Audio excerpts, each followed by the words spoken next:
They were just entrepreneurs. They came here to live a good life and have opportunities that did not exist in southern Italy. And they had the will and the wherewithal to just keep going.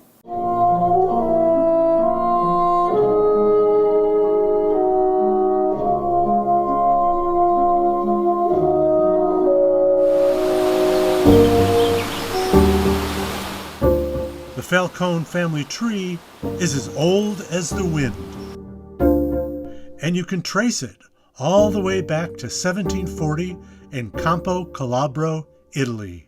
And our story begins 5 generations later with this fellow. My grandfather was Domenico Falcone. If it's in Italian, it's Falcone, but in English it would be pronounced Falcone. He came from Reggio Calabria, right on the the toe of Italy, right across the Straits of Messina from Sicily. Prospects were few in his little village, and like so many, looked to America for opportunity. He came with a fellow paisano from his home village who also knew someone in Syracuse, so that's why he wound up in Syracuse. Upon arriving in Syracuse in 1902, Domenico found a job digging ditches for the waterworks. The labor was gritty, exhausting, and frequently performed in inclement weather. He didn't take too well to that. He was an entrepreneur at heart. So after a short while, he said, "I've had enough of this." So he got out of the trenches, bought a horse and a wagon somewhere, and would make sandwiches and then bring them out to the labor sites and sell the sandwiches. No ditch digger was he. This was a man driven by the convictions of his ambitions. And besides, he had to set an example for his younger brother Antonio, newly arrived in 1903. So this is Domenico, my grandfather, the oldest brother, who brought Giovanni, Antonio, and Rosario after he came to America one by one. Also arriving was Domenico's back-home bride-to-be, Anna Maria Sidari. In the early 1900s, Syracuse's Little Italy was still predominantly a German neighborhood. But just west of the district, across the Oswego Canal, Italians were rapidly migrating. Take a look at West Laurel Street circa 1905, packed with paisanos. So it's no surprise that the Falcone family's first home was just across the railroad tracks on Fulton Street. He also started a little restaurant on the west side. The restaurant was a few blocks away on West Belden. My grandmother was the cook and he was the maitre d', so he went from selling sandwiches to a little restaurant.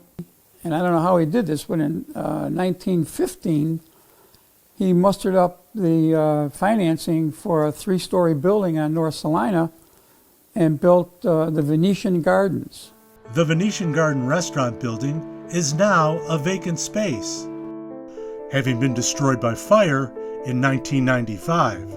Rescued from the rubble was Domenico's concrete nameplate that once stood atop the building.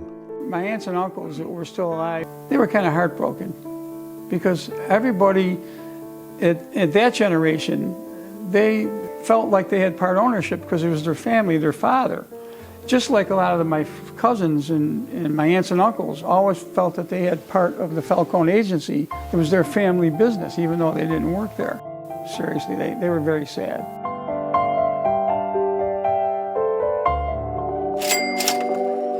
There was a saloon on the first floor, where, no matter where you were from, the 5-cent beer was the biggest you'd ever had. A dining room on the second floor, whose walls were artfully decorated with murals of Venice.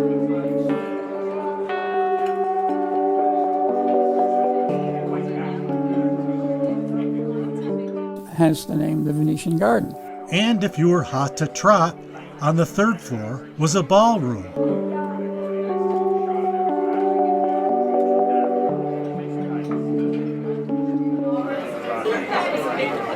It was a busy place, a hub for networking, as Domenico made many friends among his patrons, in the process becoming the immigrant's advocate. A man of influence. If you needed legal counsel, he found it. If you were in jail, he bailed you out. And his activity in Republican politics made many friends in City Hall. Domenico ran the Venetian Garden until 1920. When Prohibition came in. So he elected not to be a bootlegger, so that's when he opened up his own insurance agency on the front porch of his house. The house was at 314 Ash Street, and the connections he made at the Venetian Garden began paying off. He also invested a lot in real estate. So he had, in addition to his insurance business, he had a real estate portfolio. Quite a few two-families and a couple commercial buildings. He invested quite a bit in real estate. They all kind of went in different directions, but they all were very successful. The first direction the other brothers went was the bakery business, becoming some of the earliest owners of the Columbus Bakery. However, during World War I, when requisition came in for all food, the supply of flour basically disappeared. They lost the business. The boys had many ventures, many ways of making their name. There were apartment buildings to construct, a macaroni plant to operate, and real estate purchases like the Kirk Hotel to manage. Giovanni was very active in a number of civic and social organizations, like the Columbus Monument Association, and ended up becoming the superintendent of sanitation and public works for the city of Syracuse. If you were traveling down the 200 block of James Street, you were sure to make a stop at Antonio's fruit stand. Assisted by Rosario, the business was a Syracuse fixture for 50 years. And he was known for absolute high-end, best fruit quality in Syracuse. And all the wealthy people, when they would leave downtown Syracuse, they would stop at the fruit store. Antonio Falcone was acclaimed for his fruit baskets. He had an employee who was good at weaving baskets, so he would be weaving the baskets in the basement and then bring them up, and then Antonio would fill them up with all these special fruits. And a very well-known fruit store. These four brothers had 29 children between them. The Falcone's family tree was ever expanding. Life's full of twists and turns, and twists of fate. For young Anne Falcone, her twist of fate was right around the corner on Lodi Street, where Frank Marshall lived. I remember my dad telling the story. He was maybe 13, 14 years old. He was at a park and he saw my mother and he told his buddy, "See that girl over there? I'm going to marry her." and he did. And grew a little branch of their own. These four brothers had 29 children between them. My grandfather had 11, 26 grandchildren on my grandfather alone. So I had 26 first cousins on my Falcone side. Amazing. Is he coming to the wedding? Once a month, the cousins get together for lunch in Syracuse. My grandfather owned two family houses on Griffith Street, and every apartment was a relative, a grandson or a son or daughter of the first generation, Dominic. And aunts and uncles and cousins occupied all of the apartments. But we lived there. Dick and Joe were next door to us. So we all grew up, we were like interchangeable. And when one family moved out, another one moved in. Aunt Mary was upstairs. We had a mom and we had three other you know, assistant mothers and fathers and cousins. We were all like brothers and sisters. Just great memories at the holidays of being together, being with all of our cousins.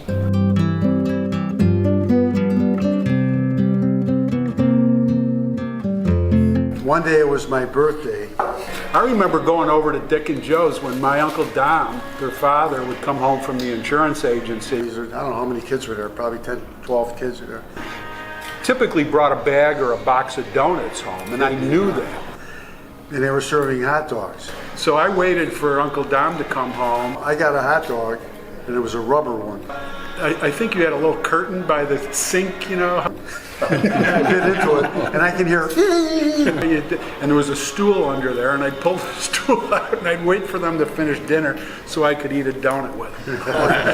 anyway, that happened once or twice until I figured it out. Being in a family like this is a blessing. I mean, we're still in love with each other and care for each other. We stay in touch with each other.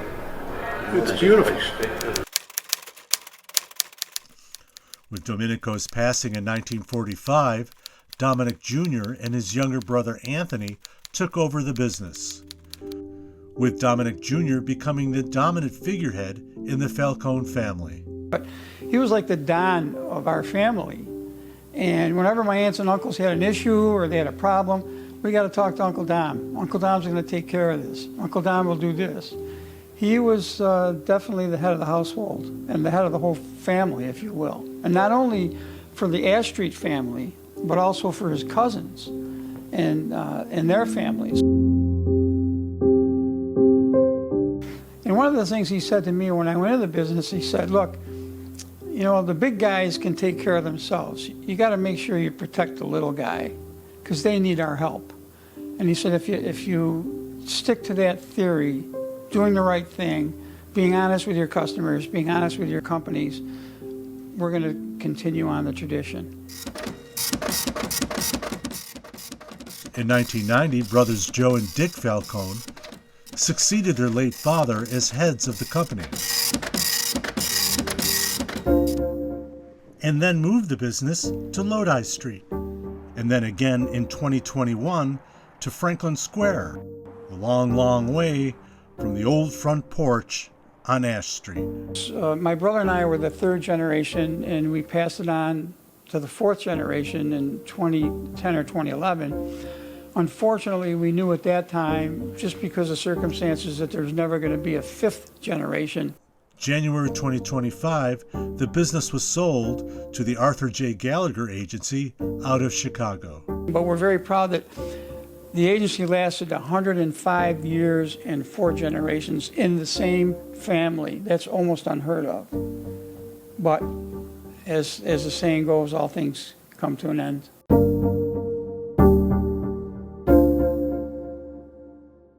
As a middle class, we enjoyed all of the fruits of the labors of all of our ancestors and carried their successes on.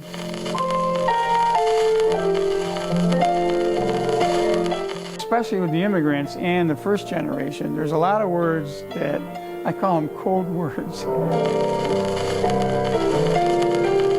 Testadura is a hard head. Aficionaz is a busybody. And a caqueron is somebody that, a chatterbox that won't shut up. Hey. Which translates to, what are you, nuts? Or, I don't know. Oh, it was beautiful. Reunions have always been big with the Falcone family. I mean, really, really big. So big that name tags are color-coded according to where each brother resided. Ash Street, this was McBride Street, this was Green Street, and this was Park Street. And then we would also have stars. 1 star was first generation, 2 stars was second generation, third star. So you would look at the color and you would look at the number of stars and you would be able to place them on the family tree. The Falcone family tree has borne much fruit. A lot of business people, including insurance agencies, religious shops, manufacturing, plastics manufacturing.